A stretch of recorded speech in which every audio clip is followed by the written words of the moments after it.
തർക്കങ്ങൾക്കിടെ രാജ്ഭവനിൽ പുസ്തക പ്രകാശന ചടങ്ങിൽ ഗവർണർക്കൊപ്പം വേദി പങ്കിട്ട് മുഖ്യമന്ത്രി. രാജ്ഭവൻ പ്രസിദ്ധീകരിക്കുന്ന മാസികയായ രാജഹംസം ശശി തരൂരിന് നൽകി മുഖ്യമന്ത്രി പ്രകാശനം ചെയ്തു.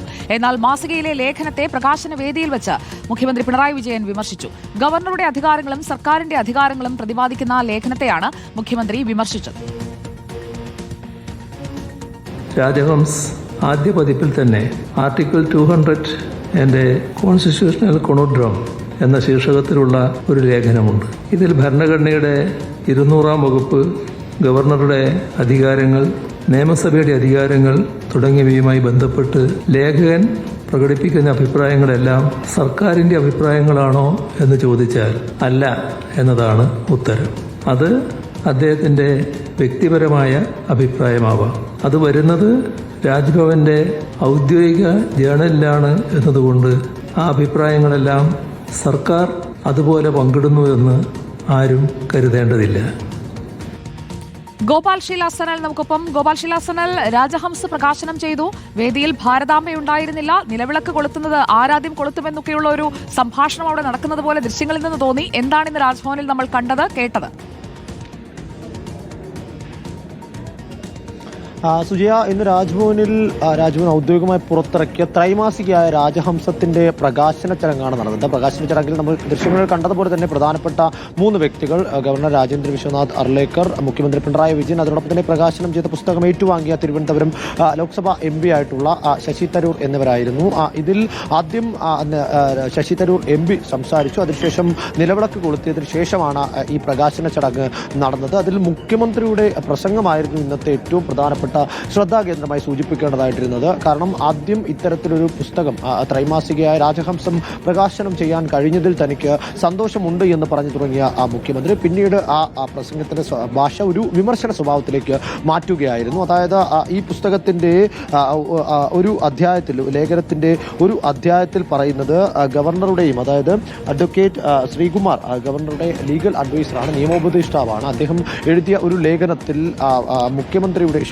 ഗവർണറുടെയും അതോടൊപ്പം തന്നെ നിയമസഭയുടെയും അധികാരങ്ങളെക്കുറിച്ച് പരാമർശിക്കുന്നുണ്ട്. ആർട്ടിക്കിൾ 200 ആണ് ആ ലേഖനത്തിന്റെ, ഭരണഘടനയിലെ ആർട്ടിക്കിൾ 200 ആണ് ആ ലേഖനത്തിന്റെ പ്രധാനപ്പെട്ട ഉള്ളടക്കവും. നിയമസഭ പാസാക്കുന്ന ബില്ലുകൾ ഒപ്പിടുന്നത് എങ്ങനെ, അതുമായി ബന്ധപ്പെട്ട ഗവർണറുടെ അധികാരങ്ങളൊക്കെയാണ് അതിൽ വിശദീകരിക്കുന്നത്. ആ വിശദീകരിച്ചിരിക്കുന്ന ലേഖനത്തിലെ ഉള്ളടക്കം അത് എല്ലാ തരത്തിലും അംഗീകരിക്കാൻ കഴിയുന്നതല്ല എന്നതായിരുന്നു മുഖ്യമന്ത്രി പറഞ്ഞു വെച്ചത്. കാരണം ഇത് രാജഹംസം എന്ന ലേഖനം അല്ലെങ്കിൽ ത്രൈമാസിക പുറത്തിറങ്ങിയത് രാജ്ഭവന്റേതായിട്ടാണ്. ആ രാജ്ഭവന്റെ ആർട്ടിക്കിൾ 200-നെ കുറിച്ചുള്ള ലേഖനത്തിൽ പറഞ്ഞിരിക്കുന്ന എല്ലാ കാര്യങ്ങളും സർക്കാർ രാജ്ഭവൻ പുറത്തിറക്കുന്നു എന്ന് കരുതി അത് സർക്കാരിന്റെ അഭിപ്രായം ആയിക്കൊള്ളണമെന്നില്ല.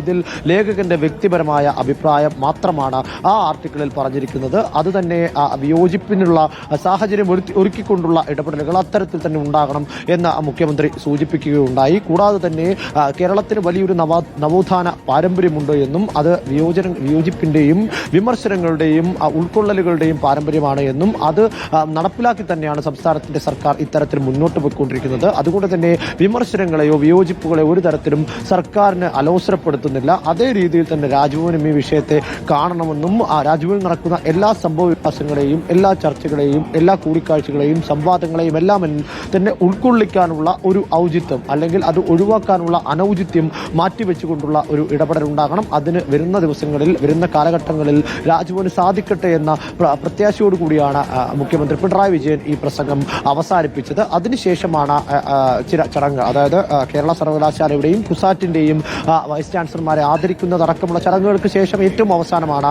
ഗവർണർ, ഈ ചടങ്ങിന്റെ ആതിഥേയനായ ഗവർണർ രാജേന്ദ്ര വിശ്വനാഥ് അർലേക്കർ സംസാരിച്ചത്. അദ്ദേഹം പറഞ്ഞപ്പോൾ ഒരിടത്ത് പോലും ഈ വിമർശനങ്ങളെക്കുറിച്ച് ഒരു പരാമർശവും ഉണ്ടായില്ല. പകരം രാജഹംസത്തെക്കുറിച്ച് മാത്രം പറഞ്ഞു പോവുകയായിരുന്നു. അതോടൊപ്പം തന്നെ ഈ പ്രസംഗത്തിൽ ഈ പുസ്തകത്തിന്റെ പകർപ്പ് ഏറ്റുവാങ്ങിയ ശശി തരൂർ ചില പരാമർശങ്ങൾ മുന്നോട്ട് വെച്ചിരുന്നു. അതായത് രാജ്ഭവൻ എന്നാൽ ലോക് ഭവനാണ് എന്നും ലോക് ഭവനായി അത് പ്രവർത്തിക്കണമെന്നും അതിനുവേണ്ടിയുള്ള ഇടപെടൽ ഗവർണർ അടക്കമുള്ളവർ നടത്തണമെന്നും ജനങ്ങളോടൊപ്പം ചേർന്ന് നിൽക്കുന്നതാവണം രാജ്ഭവൻ എന്നതൊക്കെയായിരുന്നു അദ്ദേഹത്തിന്റെ പ്രസംഗത്തിലുണ്ടായിരുന്നത്. ആ പ്രസംഗത്തിലെ ആ പരാമർശങ്ങൾക്ക് മറുപടി പറയാൻ ഗവർണർ തയ്യാറായി. ലോക് ഭവൻ എന്ന തരത്തിലേക്കുള്ള ആശയം താൻ നേരത്തെ തന്നെ ഹിമാചൽ പ്രദേശിൽ ഗവർണറായിരുന്ന ഘട്ടത്തിൽ തന്നെ താൻ മുന്നോട്ട് വെച്ചതാണ് എന്നും അതുകൊണ്ട് തന്നെ അതിനുവേണ്ടിയുള്ള നടപടിക്രമങ്ങൾ, അതിനുവേണ്ടിയുള്ള ഇടപെടലുകൾ ഉണ്ടാകുമെന്ന ഉറപ്പ് ഗവർണർ രാജേന്ദ്ര വിശ്വനാഥ് അർലേക്കർ നൽകുകയുണ്ടായി. എന്നാൽ മുഖ്യമന്ത്രി ഉന്നയിച്ച വിമർശനങ്ങൾ ഗവർണറുടെ അധികാരവും ഗവർണറുടെയും നിയമസഭയുടെയും അധികാരങ്ങളെ ഗോപാൽ ശിലാസനൽ മാസികയിലെ ലേഖനത്തെ, അത് ശ്രീകുമാർ എഴുതിയ ലേഖനമാണ്, മാസികയിലെ ലേഖനത്തെ വിമർശിക്കുന്നു.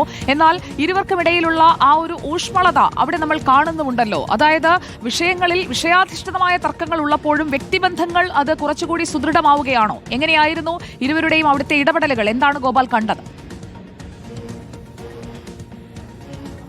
അത് തീർച്ചയായിട്ടും ഇത് ഈ പെർട്ടിക്കുലർ, അതായത് കൃത്യമായി ഇതേ ഒരു വിഷയത്തെ ചൊല്ലി മാത്രമുള്ളൊരു വിവാദമായി മാത്രം നമുക്ക് കണക്കൂട്ടാം എന്ന് തോന്നുന്നു. കാരണം ഇത് ലേഖനത്തിലെ ഒരു പരാമർശം അല്ലെങ്കിൽ പുസ്തകത്തിലെ ഒരു ലേഖനം, അതിനെക്കുറിച്ച് മാത്രം പറഞ്ഞു പോയ ഒരു വിമർശനം എന്ന് മാത്രം നമ്മൾ കണക്കിലെടുക്കേണ്ടിയിരിക്കുന്നു. അതിനപ്പുറത്തേക്ക് ഈ പരിപാടിയിലുടനീളം തുടക്കം മുതൽ ഒടുക്കം വരെ ഇരുവരും ഒന്നിച്ചാണ് വന്നത്.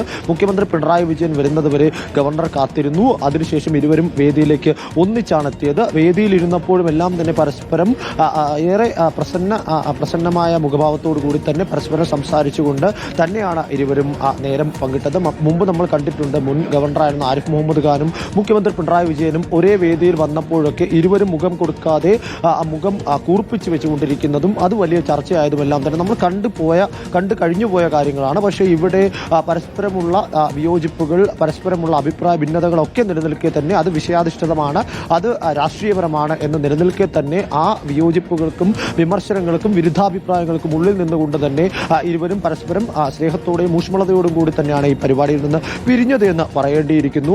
അതിൽ ആ ബന്ധത്തിൽ ഒരു മാറ്റവും ഉണ്ടായിട്ടില്ല എന്ന് പറയേണ്ടിയിരിക്കുന്നു. കാരണം അതിന്റെ ഏറ്റവും വലിയ തെളിവാണ് ഇന്ന് ഭാരതാംബയുടെ ചിത്രം ഈ വേദിയിൽ നിന്ന് ഒഴിവാക്കി എന്നുള്ളത്. കാരണം സർക്കാരും ഗവർണറും തമ്മിലുള്ള പോരിന് ഇരുവരും തമ്മിൽ വിയോജിപ്പുകളുണ്ട്, വിട്ടുവീഴ്ചകളുമുണ്ട്. രാജഹംസത്തിന്റെ ആദ്യ പതിപ്പിൽ രേഖപ്പെടുത്തിയത് ലേഖകന്റെ അഭിപ്രായമാണെന്ന വിയോജന വരികൾ കൂടി ചേർത്തായിരുന്നു മുഖ്യമന്ത്രിയുടെ പ്രസംഗം എന്നതാണ് രാജ്ഭവനിലെ ചടങ്ങിൽ കൂടുതൽ ശ്രദ്ധേയമായത്. ഗോപാൽ ശിലാസനലാണ് വിവരങ്ങൾ നൽകിയത്.